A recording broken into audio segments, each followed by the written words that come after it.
ناظرین السلام علیکم. امام جعفر صادق علیہ السلام فرما رہے ہیں کہ جو چیز کی انسان کو احتیاج یا ضرورت ہے ہر وہ چیز قرآن اور سنت میں موجود ہے.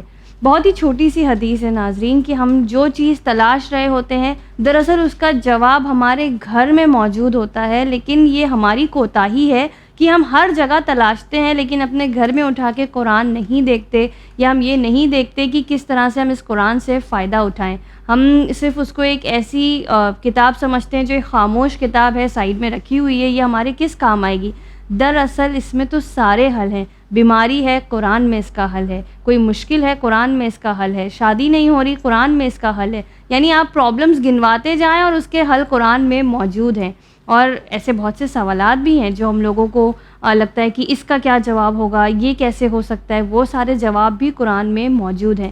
کمی ہے تو ہمارے اندر ہے کہ ہم نے صرف عربک تو بہت اچھے سے اس کا پڑھ لیا ہے، اور ہم آج قرآن کے کمپٹیشن ہوتے ہیں اس میں ہم پارٹیسپیٹ بھی کرتے ہیں کہ زیادہ سے زیادہ کون ختم کرے گا، لیکن اس کے معنی کو تو ہم نے پیچھے چھوڑ دیا. اور اسی لیے ہمیں ضرورت محسوس ہوئی کہ ہم ایک ایسا شو لائیں کہ جو ہمیں بتا سکے کہ کون سا سورہ ہم سے کیا کہہ رہا ہے. یعنی جب ہم کسی سورے کی تلاوت کریں تو پوری طرح سے اس کے بارے میں ہم جاہل نہ ہوں، اور آج کے بعد سے جو بھی ہم سورے پڑھیں گے تو ہم کچھ تو معرفت اس سورے کی رکھتے ہوں گے. اور ایک بار پھر اس میں ہمارا ساتھ دے رہے ہیں مولانا ذکی حسن صاحب. السلام علیکم آغا. وعلیکم السلام ورحمۃ اللہ وبرکاتہ. آغا آج ہم بات کریں گے سورہ نحل کے بارے میں. مطلب نمل اور نحل کافی ملتا جلتا لگتا ہے، تو آپ بتائیں کہ یہ جو سورہ نحل ہے یہ کون سا سورہ ہے، اس کی کتنی آیتیں ہیں، کہاں نازل ہوا، کیا اس کا کوئی شان نزول ہے جو ملتا ہے، اس کا تعارف پیش کریے. بسم اللہ الرحمن الرحیم. قرآن مجید کا یہ وہ سورہ ہے جو 128 آیتوں کا سورہ اللہ رب العزت نے قرار دیا ہے، اور اس سورے کو پروردگار عالم نے سورہ نحل کے طور پر قرار دیا ہے، لیکن روایتوں میں اس کا نام سورہ نعم یعنی نعمتوں والا سورہ بھی وارد ہوا ہے. نحل اور نعم یہ دونوں نام وارد ہوئے ہیں. نحل کا جو اصل نام قرار دیا گیا ہے اس کی وجہ یہ ہے کہ اس سورے میں پروردگار عالم نے آیت نمبر 68 اور 69 میں ذکر کیا ہے اس مخلوق کا جو بظاہر تو چھوٹی سی ہے لیکن جس کی بنا پر ساری دنیا اس کا فیض حاصل کر رہی ہے. وہ چھوٹی سی وجود، ننھی سی وجود کے جس کی بنا پر سورے کا نام بھی رکھا گیا یہ نحل، یعنی وہ مدھو مکھی، یعنی یہ ہنی بی کہ جس کو پروردگار عالم نے تمام انسانوں کے لیے ایک عظیم نعمت قرار دیا ہے. آپ واقف ہیں کہ کتنی ہی ایسی بیماریاں ہیں کہ جن بیماریوں کا علاج کیا جاتا ہے اسی ہنی کے ذریعے سے.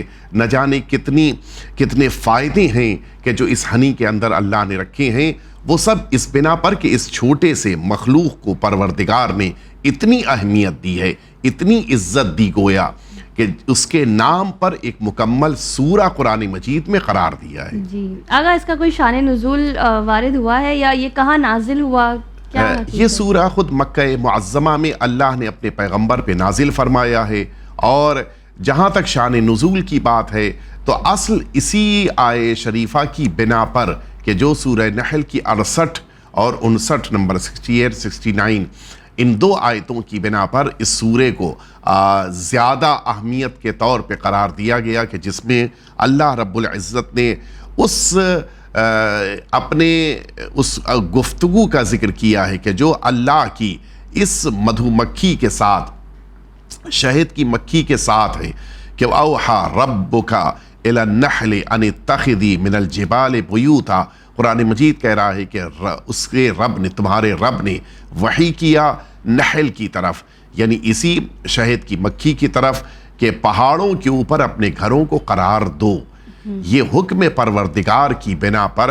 اور اسی لیے آج اگر آپ غور کریں دنیا میں سارے گھروں اور اس ایک مخلوق کے گھر میں بنیادی فرق ہے.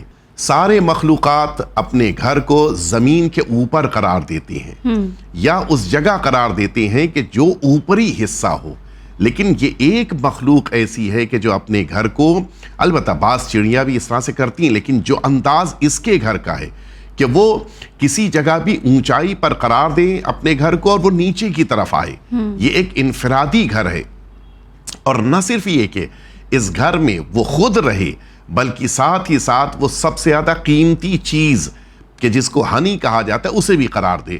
اور اس کا ریزن یہی بیان کیا گیا ہے کہ یہ طریقہ کار، یہ انداز گھر بنانے کا خود خدا کے حکم کی بنا پر ہے. خود یہ انداز، یہ طریقہ کار اللہ نے اس شہد کی مکھی کو وحی کر کے یعنی اپنا پیغام پہنچا کر بتایا ہے. اور اسی لیے قرآن مجید کہہ رہا ہے کہ پہاڑوں پہ اپنا گھر بناؤ. اللہ نے وحی کی اس نحل کی طرف، وَمِنَ الشَّجَرِ، درختوں کے اوپر اپنا گھر بناؤ، وَمِمَّا يَعْرِشُونَ، اور ان جگہوں کے اوپر اپنے گھروں کو بناؤ کہ جن کو اپنے لیے خود قرار دے لیں. لیکن انداز کیا ہوگا؟ سب سے الگ ہوگا.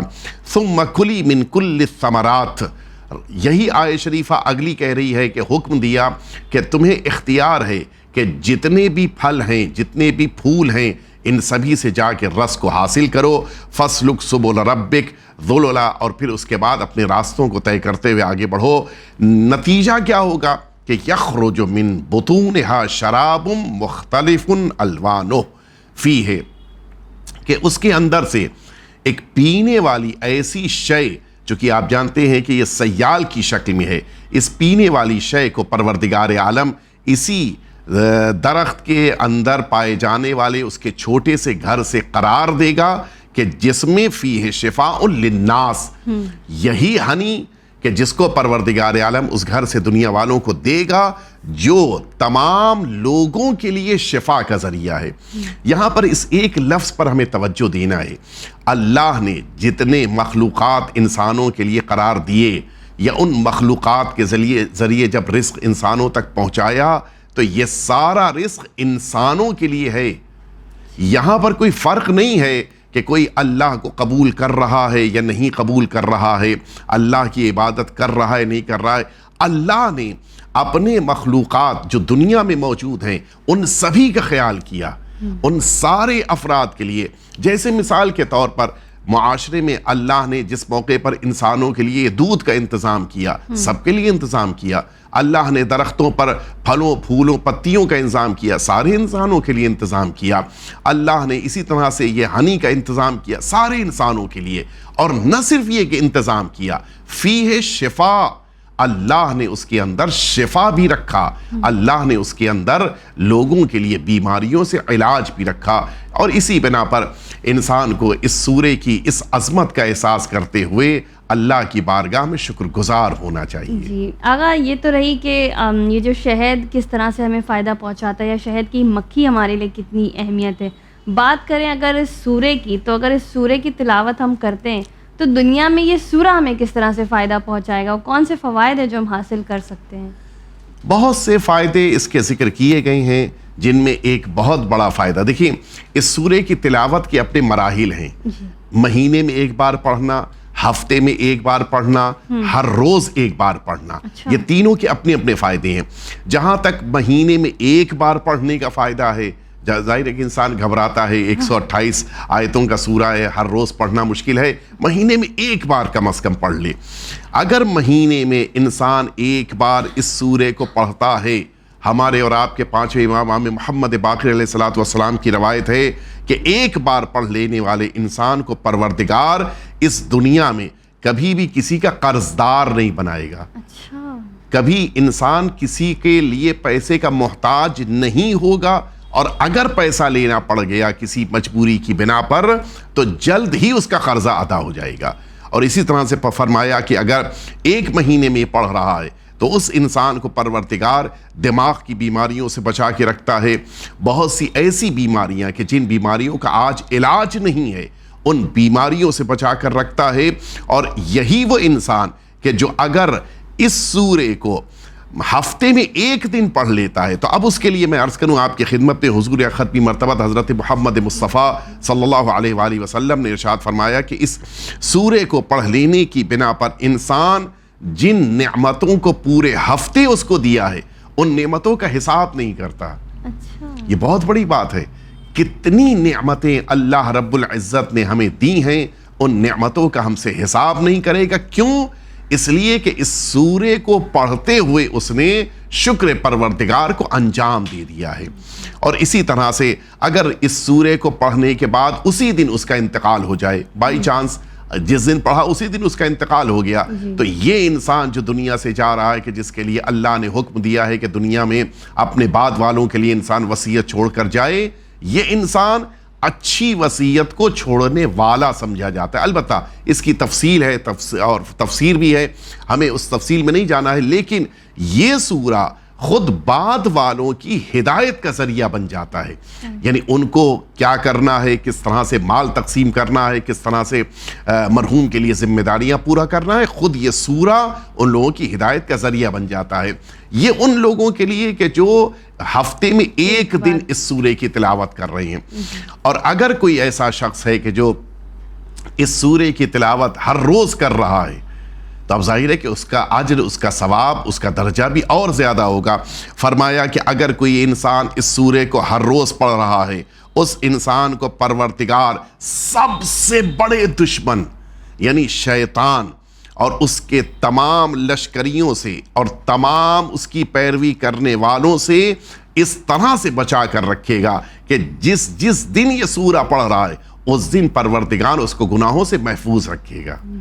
یہ بہت بڑی بات ہے کہ جو انسان کو تمام اس طرح کی مشکلات سے انسان کو بچا لیا جائے۔ جی تو بہت ہی اچھی بات ہے آغا، اور خاص کر جو لوگ قرضوں میں اکثر مبتلا رہتے ہیں ان لوگوں کے لیے تو مہینے میں ایک بار پڑھنا تو کوئی بڑی بات ہے ہی نہیں۔ آئی تھنک جو بھی اس چیز سے نکلنا چاہتا ہے انہیں تو ضرور اس کی تلاوت شروع کرنی چاہیے۔ آغا یہ تو رہے دنیاوی فوائد، آخرت میں کس طرح سے ہم اس کا استفادہ حاصل کر سکتے ہیں کہ اب یہ قبر میں بھی ہماری شفاعت کرے یا محشر میں بھی ہمارے لیے شافی بن کر آ جائے، کچھ اس طرح سے؟ نہیں پتہ، یہ سوال آپ نے اچانک پوچھا یا یہ کہ میں بھول گیا تھا، آپ متوجہ ہوئیں؟ وہ جو میں نے حدیث آپ کی خدمت میں عرض کیا کہ مہینے میں ایک بار پڑھنے والے کو اللہ اجر دیتا ہے، اسی حدیث کا آخری فقرہ یہ تھا کہ پروردگار اگر مہینے میں ایک بار اس سورے کو کوئی انسان پڑھ رہا ہے، پانچویں امام محمد باقر علیہ الصلوۃ والسلام نے فرمایا اس انسان کو پروردگار جنت میں عدن کی جگہ عطا کرے گا۔ جنت میں عدن اس جگہ کو کہا جاتا ہے جو بالکل سینٹر میں ہے، یعنی پوری جنت کا جو مرکزی پوائنٹ ہے، جو بالکل درمیانی حصہ ہے، اللہ رب العزت اس انسان کو یہاں پر قرار دے گا۔ کیوں؟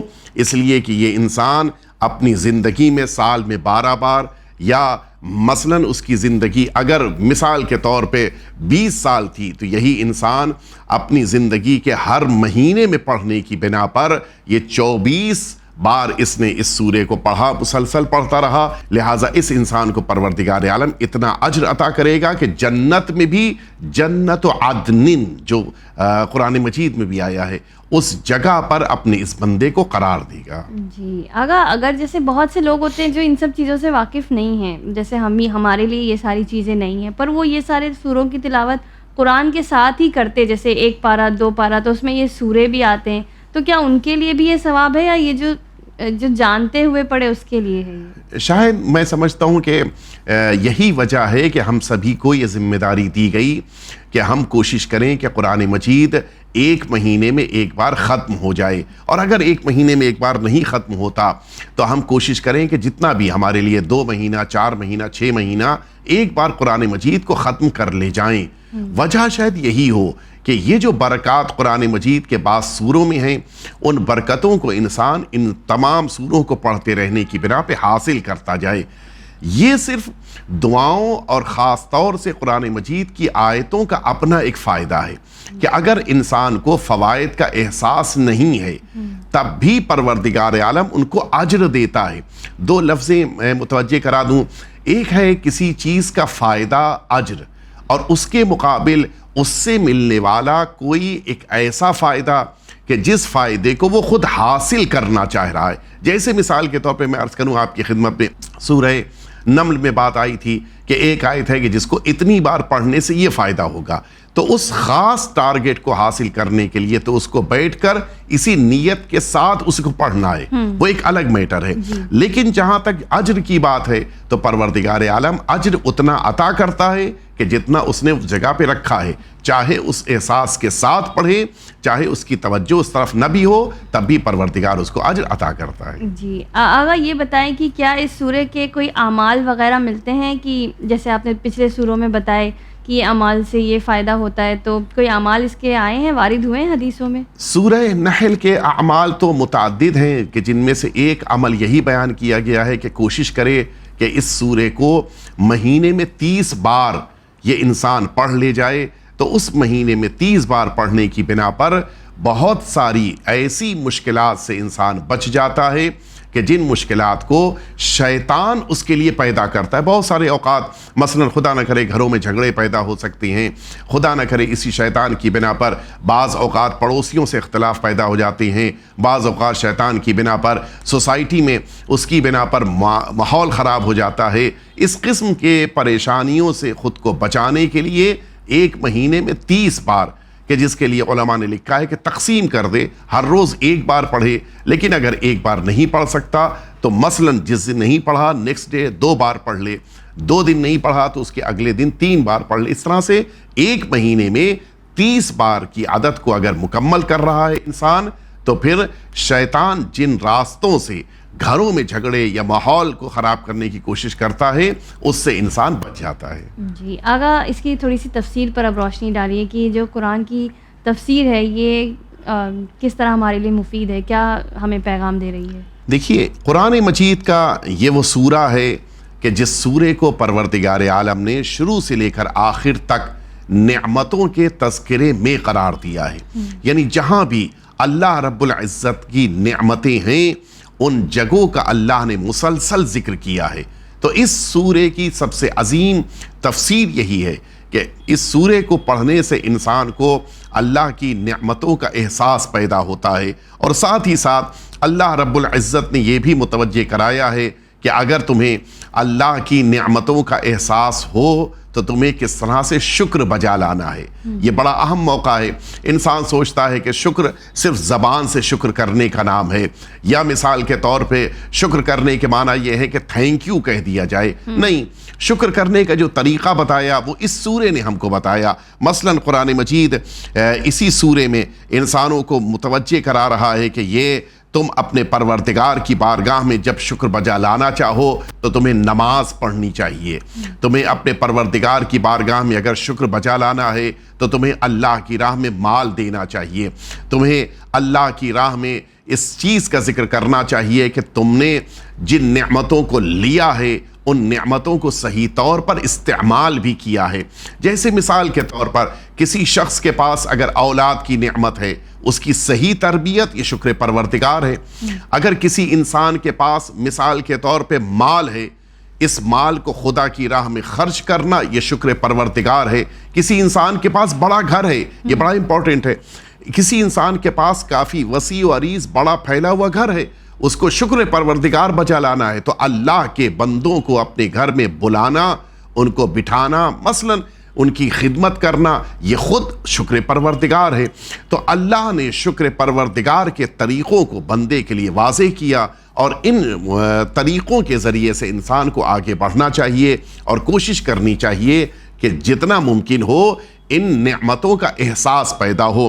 ساتھ ہی ساتھ اسی سورے میں پروردگار عالم نے اپنے بندوں کے لیے یہ بات بھی واضح کر دی کہ کبھی کبھی انسان تھوڑی سی اپنی کوشش کے بارے میں سوچتا ہے کہ جو کچھ ہوا یہ میری بنا پر ہوا۔ مثلا ایک انسان ہے کہ جس انسان نے کچھ ایسی چیزوں کے بارے میں سوچا کہ مثلا ہم اگر چاہیں تو آسمان سے بارش زمین تک لا سکتے ہیں، بہت سارے علاقوں میں کرنے کی کوشش بھی ہوتی ہے۔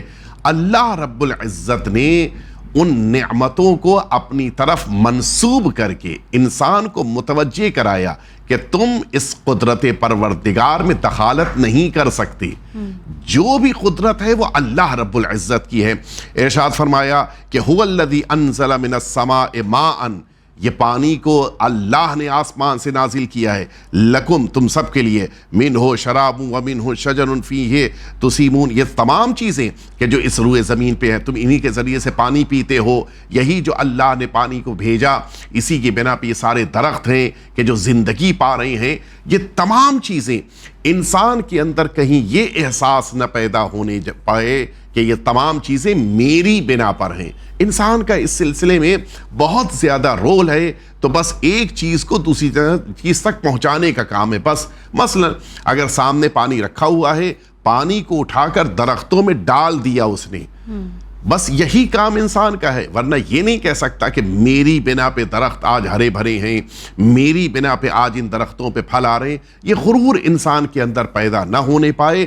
لہٰذا اس سورے کی تفسیر کا ایک اہم ترین پہلو یہی ہے کہ نعمتوں کو اللہ کی بارگاہ سے جانا جائے اور ان نعمتوں کے مقابل اپنے اندر غرور کبھی پیدا نہ ہونے دیا جائے۔ جی آگا آخر میں یہ بتائیں کہ یہ سورہ ہم لوگوں کو ویسے تو تفسیر میں آپ نے پیغامات دے ہی دیے، پر کوئی خاص پیغام جو یہ سورہ ہم لوگوں کو دے رہا ہو؟ ایک بڑا اہم پیغام کہ جس کی طرف شروع میں بھی اشارہ کیا تھا ہم نے، کہ اس تفسیر کی دنیا میں اور پیغام کی دنیا میں اگر ہم توجہ دیں، اللہ نے جب نعمتوں کا تذکرہ کیا، کہیں ایک دفعہ بھی اس بات کا تذکرہ نہیں کیا کہ میری یہ نعمتیں صرف ان لوگوں کے لیے ہیں کہ جو میرا شکر بجا لائیں، یا ان کے لیے ہیں جو میرے لیے نمازیں پڑھیں، یا ان کے لیے ہیں جو مجھ کو خدا مانیں۔ حتیٰ پروردگار کی یہ نعمتیں ان لوگوں تک بھی پہنچ رہی ہیں کہ جو اللہ کو نہیں مانتے۔ جیسے مثال کے طور پہ آسمان سے پانی نازل ہوگا، سب کو ملے گا۔ ایک ہنی بی کے ذریعے سے ملنے والا ہنی سارے انسانوں تک پہنچے گا۔ سمندر میں مچھلیاں پیدا ہوں گی، وہ اسی قرآن مجید اسی سورے میں ہے، یہ مچھلیاں سارے انسانوں کے لیے ہوں گی، غذا کا ذریعہ بنیں گی۔ اللہ نے کبھی بھی اپنے مخلوقات کے درمیان اس طرح کا فرق نہیں رکھا۔ اللہ کی نعمتیں سب کے لیے ہیں، بس فرق یہ ہے کہ جو اللہ کے اطاعت گزار ہیں ان کو اللہ کی طرف سے اجر زیادہ ملے گا، ان کو پروردگار عالم عظیم نعمتیں دے گا جو جنت میں ملنے والی ہیں۔ لیکن جب دنیا کی بات آتی ہے تو پھر اللہ نے اہمیت دی ہے انسانیت کو۔ اللہ یہ کہنا چاہ رہا ہے کہ ہم خدا ہو کر سارے مخلوقات کا خیال کرتے ہیں، تو انسانوں کو بھی ایک دوسرے کے لیے خیال کے موقع پر یہ احساس نہیں ہونا چاہیے کہ کون ہمارا ہے کون ہمارا نہیں ہے۔ پیاسا کوئی بھی ہے ہمیں پانی پہنچانا ہے، بھوکا کوئی بھی ہے ہمیں اس تک غذا پہنچانا ہے۔ گھر کسی کے پاس نہیں ہے تو ہمیں مذہب و ملت نہیں دیکھنی ہے، ہمیں اس کی ضرورت کو پورا کرنا ہے، ہمیں اس کی مشکل کو آسان کرنا ہے۔ جاڑے کے زمانے میں اگر کوئی شخص ہے جس کے پاس سوتے وقت کمبل نہیں ہے، ہمیں اس کو کمبل دینے کے لیے آگے بڑھنا ہے۔ کیوں؟ اس لیے کہ اللہ نے ہمیں اپنی رحمت کو دنیا والوں تک پہنچانے کا ذریعہ بنایا ہے۔ تو ہمارے اندر یہ جذبہ ہونا چاہیے کہ ہم انسانیت کی خدمت کرنے کے لیے آگے بڑھیں، اور یہی وہ جذبہ ہے کہ جو جذبہ اس کائنات میں آنے والے انبیاء کرام کے اندر تھا، یہی وہ جذبہ ہے کہ جو جذبہ تمام ان بندگان پروردگار کے اندر تھا کہ جنہیں اللہ نے اس روئے زمین پہ باعزت بنایا تھا۔ لہٰذا اللہ کے بندوں اور اللہ کے مخلوقات کی خدمت کا جذبہ انسان کو اس دنیا میں عزت بھی عطا کرتا ہے اور اللہ سے بہترین اجر بھی دلانے کا ذریعہ بنتا ہے۔ جی بہت بہت شکریہ آغا، جزاک اللہ۔ آپ کی کوششیں اور محنتیں دکھائی دیتی ہیں جب آپ لوگ اتنا ریسرچ ورک کرتے ہیں اور ہم لوگوں کے لیے اتنے بہترین پوائنٹس لے کر آتے ہیں۔